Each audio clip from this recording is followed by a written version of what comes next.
कहते हैं कि ईश्वर ने जो भी आपकी तकदीर में लिख दिया उसे कोई भी बदल नहीं सकता। आज इस वीडियो में हम आपको एक ऐसे युवराज के बारे में बताएंगे जिसने अपना पूरा राजपाट और वैभव त्याग कर वैराग्य को अपनाया। गौतम बुद्ध का जन्म 563 ईसा पूर्व कपिलवस्तु के पास लुम्बिनी में हुआ, जो नेपाल का सबसे प्रसिद्ध तीर्थ स्थल है। उनके पिता का नाम राजा शुद्धोधन था, जो शाक के कुल के राजा थे, और उनकी माता का नाम रानी माया देवी था।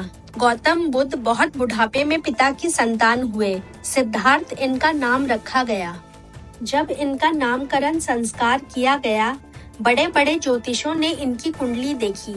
90% ज्योतिषों ने कहा संन्यास ले लेगा, 10% ने कहा राजा बन जाएगा। राजा को बड़ी ठेस पहुंची और बड़ा क्रोध भी आया कि बुढ़ापे में एक लड़का हुआ और वो भी सन्यासी हो जाएगा।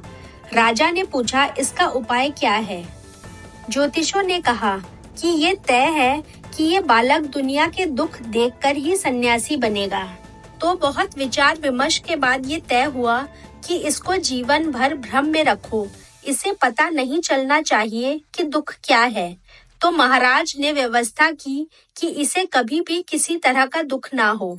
हर ऋतुओं के अनुसार सौंदर्य वाले 4 महल बना दिए गए। गर्मी में गर्मी का एहसास ना हो और सर्दी में सर्दी का एहसास ना हो। महल में एक भी सूखा पत्ता ना दिखाई दे। कोई बीमार बूढ़ा व्यक्ति उनके सामने ना आए। सब कुछ अच्छी चीजें ही उन्हें दिखाई दें। सिद्धार्थ बड़े हुए। राजा ने उनका विवाह यशोधरा से करा दिया और उन्हें भी पुत्र प्राप्त हो गया। भोग विलास में डूबे युवराज सोचते थे कि दुनिया इतनी ही खूबसूरत है। राजा शुद्धोधन अब निश्चिंत हो गए कि अब सब ठीक ही चलेगा। लेकिन सिद्धार्थ को नियति अपने रास्ते पर ले जा रही थी। एक दिन सुबह सुबह बिना किसी को बताए सिद्धार्थ ने तय किया कि वो आज महल के बाहर जाएंगे और अपने खुशहाल राज्य का विहार करेंगे। 29 साल में उन्होंने पहली बार महल के बाहर कदम रखा। यही वो दिन था जिसकी चिंता में राजा हमेशा रहते थे। विहार करते हुए उन्हें रास्ते में एक बूढ़ा इंसान दिखाई दिया, जो कि बहुत झुककर चल रहा था। उन्होंने सारथी से पूछा, उस इंसान की प्रकृति ऐसी क्यों है? सारथी ने कहा, सभी लोग अपने जीवन में बूढ़े होते हैं। तब सिद्धार्थ को पहली बार ये पता चला कि इंसान बूढ़ा भी होता है। कुछ देर बाद उन्हें एक बीमार व्यक्ति दिखाई दिया। उन्होंने फिर से सारथी को उसके बारे में पूछा। तब उसने बताया कि इंसान को जीवन में बीमारियां होती रहती हैं। सिद्धार्थ इस बात से भी अनजान थे। आगे उन्हें एक शव यात्रा दिखाई दी और उसके साथ जो लोग थे वो बहुत रो रहे थे।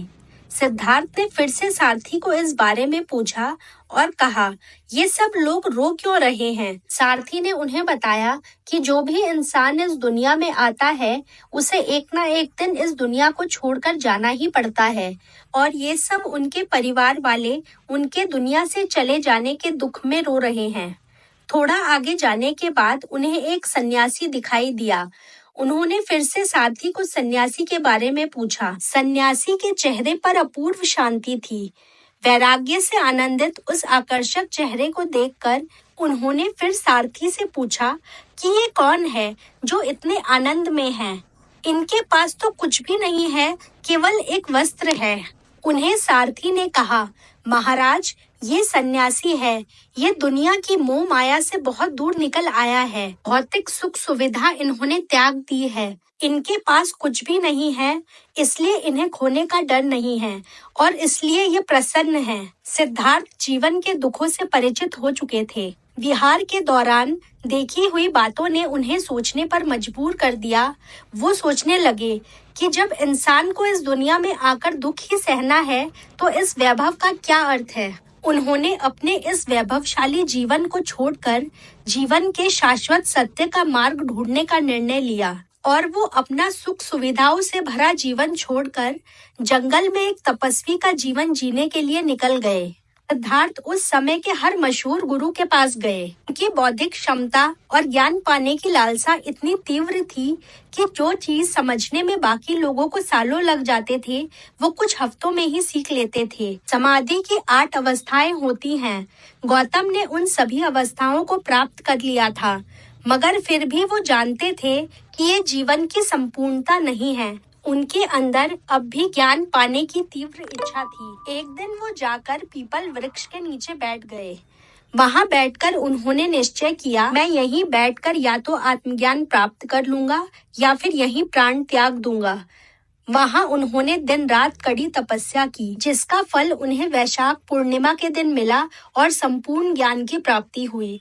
संसार के ज्ञान का बोध होने के बाद सिद्धार्थ गौतम बुद्ध बने और जिस पीपल के पेड़ के नीचे उन्हें बोध मिला, वो बोधि वृक्ष कहलाया। बोधि वृक्ष के नीचे उन्होंने 4 सप्ताह तक धर्म के स्वरूप का चिंतन किया और फिर बौद्ध धर्म का प्रचार करने निकल पड़े। अगर आपको मेरी वीडियो अच्छी लगी हो तो इसे लाइक, शेयर और सब्सक्राइब जरूर करें।